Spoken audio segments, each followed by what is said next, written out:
Alrighty, so today we're going to be doing several things. There's an error on the board. It says essay revision due, and you know it's not a revision. It's the first version of The Awakening. However, you know me well enough to know that there will be a revision, yes. So first is due tonight. The assignment is there. If you went earlier, it was not there, and that's my bad. I was actually helping my husband get his Halloween costume together. Oh, I know. what's he gonna be? Well, from an old radio show, an old TV show called WKRP in Cincinnati. Anyway, there was this real dorky salesman guy on there named Herb Tarlick, and so we were at Goodwill shopping for his, he had to be Herb Tarlick. What are you gonna be? Yeah. Well, I have the whole Wonder Woman outfit. Oh. Yeah. I didn't want to wear it to school because I still, knock everybody out, so. I am gonna wear it I will be gone next week, actually. I'll be at a conference on Wednesday, Thursday, and Friday, at which I am going to wear the Wonder Woman outfit, complete with red boots, blue, got it all. I know. Wait, so But I really, if these were only gold, I know, right? You could spray paint them. I need a black wig, and if you have one of those, I'd love to, spray paint. wait, what are you doing tonight? Like, what are y'all's plans? I'm wavering between having candy and just answering the door and turning all the lights off and hiding in the bedroom and watching TV back there and just pretending we're not there. So I sort of feel like I've done that so many times, but every time the doorbell rings, the dog goes, and then you have to get up, and just when I've gotten all comfortable with the laptop and I'm doing things, ding, ding, You should just leave the bowl out on the door. I know, I just sort of like, one year I just stuck the bowl out there. Yeah, you can do that. Take one. Yeah, well, the first people that come take the whole They thing. take the whole night. If you don't have any candy, you should put So the empty I bowl think out. there's enough people in our neighborhood. I say that, and that's what I told my husband this morning. We're going to absolutely pretend we're not here. We've done Halloween. We have done this for so many years. We're due to turn the lights on. But then, I'll think better of it at the last minute, and I'll do it. Alrighty, so let's get back to us, what we're doing here today. Essay due by 11:59 p.m. tonight, and then we're going to look at the beginning of the Poisonwood Bible. We're going to do a little bit of previewing and exploring. We're going to look at just the very beginning of the very first chapter, and then I'm going to ask you to finish reading that chapter.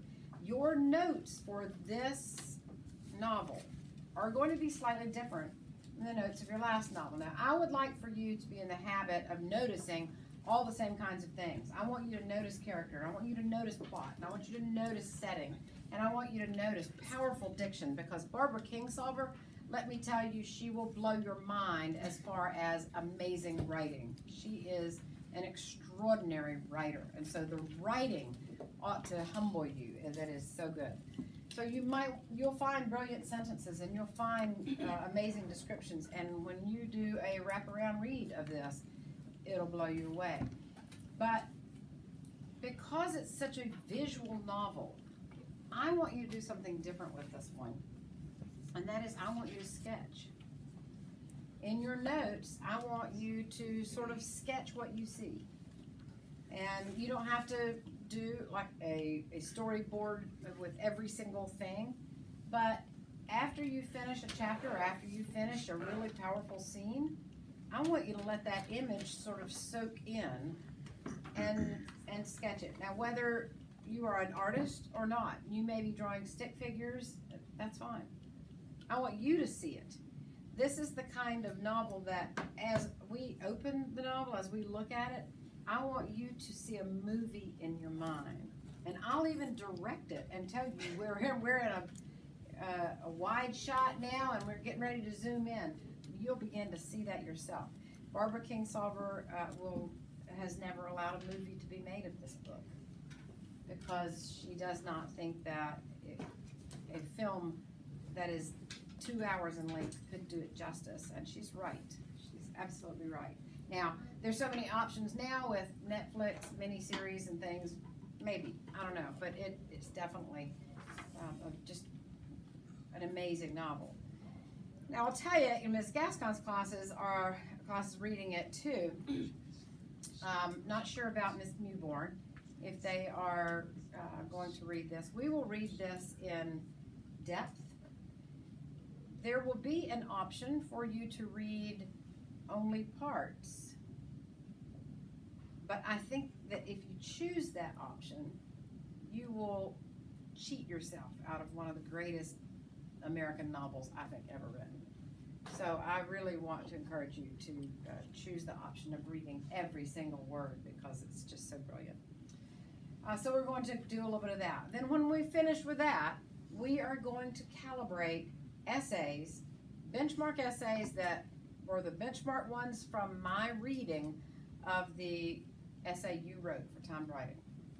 So we're going to be coming to the end of this cycle of that timed writing, and that you're going to look at sample essays, benchmark essays, and you're going to score them. On Google Classroom, there's a form. You're going to pick the score for each one, and then you'll justify it with just a little bit of a sentence or two, why you think it should deserve that score, based on the scoring guide. You've got to use the words from the scoring guide. It has this, or it is only plausible, it lacks evidence, or that kind of thing. We won't finish that probably today, but we'll do as much as we can. We'll finish it next time. But then you'll be very comfortable with that particular topic, that essay. What is a 5? What does a 6 look like? What does a 7 look like? And you will have written one yourself. And then you're going to score your own. I will score yours. And then you'll be able to see where you rate. Are you within the ballpark? Understanding that your revision, you should score much higher than the original one, simply because you had the time and you had access to the original one. But at the same time, this is moving you forward. So we'll start with that process as well. Any questions on what we're going to do? The only thing I did not mention that's on the board is I want you, by Thursday's class, to have scored your own paper, and I want you to bring a hard copy of it with you with your name not on it. Because we'll do a little brief shuffling of those papers and another scoring. And so you'll get an additional score, a blind score. It needs to be typed, nothing identifying on it. Okay? So nobody can tell what's what. Alrighty, so first we're going to do some previewing. While you are looking up some of these things, I'm going to walk around and check these books out to you. So I need you to put your ID right there with your book and turn it over on the back side. So there are several things, and I want to make sure that we've got these covered that we need to talk about, look at before you start reading the Poisonwood Bible. One of them, because it takes place in the Congo, a region of Africa, I put Belgian Congo, but we're at a time period where it is going away from being the Belgian Congo and moving into independence, but it's a very violent kind of time period. There's 2 categories here that I would like for people to volunteer to look up some information and share. One is the political aspect of this, and we're looking at the 1960s, the early 60s really, the late 50s, early 60s. Political aspects of it and the rule, what's going on with the rule of it.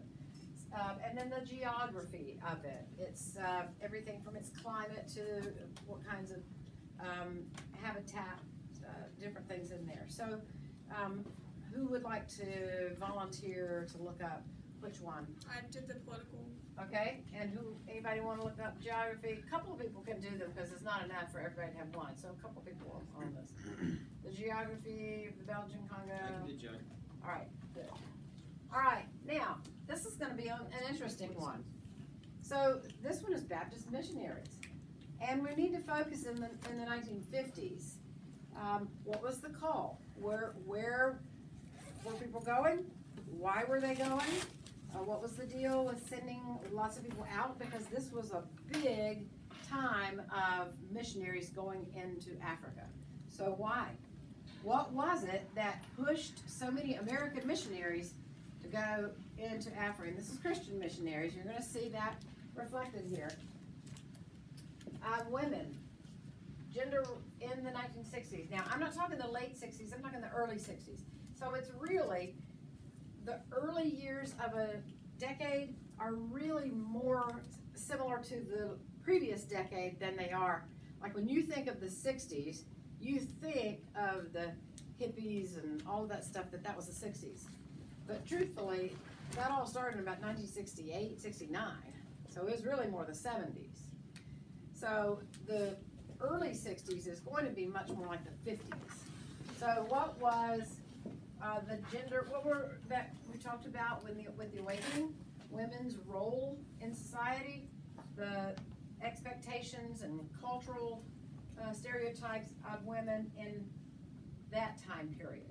So we're sort of comparing and jumping forward from the awakening to this period. So what's happened in that span of time as far as women were concerned?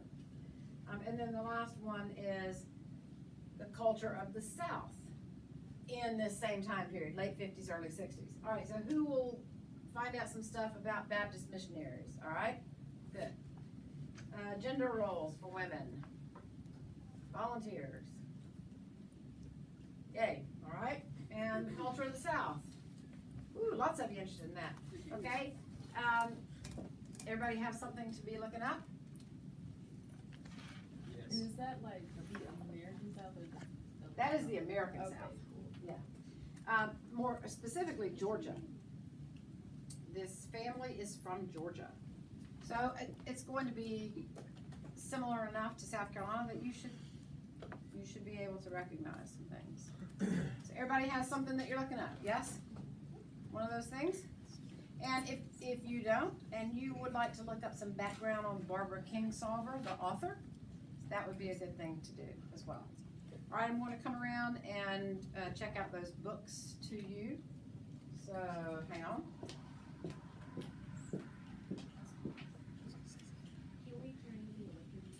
Yes, you can turn in the awakening at the same time. Now remember, you will have a revision to this essay. So if you want to keep it a little bit longer for the revision, you can, but there's also, you can get the awakening online, PDF, the whole book. Yeah. So you may want to turn in this book, but you can hold it as well, whichever you want to do. I did make that offer that I was telling you about to parents to read along with you.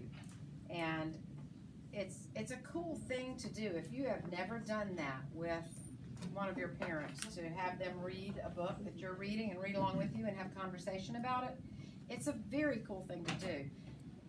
Especially now that you are getting ready to leave for college, to have that kind of intellectual conversation with a parent is a beginning to a new level in your relationship that you're going to have. Because once you go off to college, you aren't anymore the little girl, the little boy, the baby.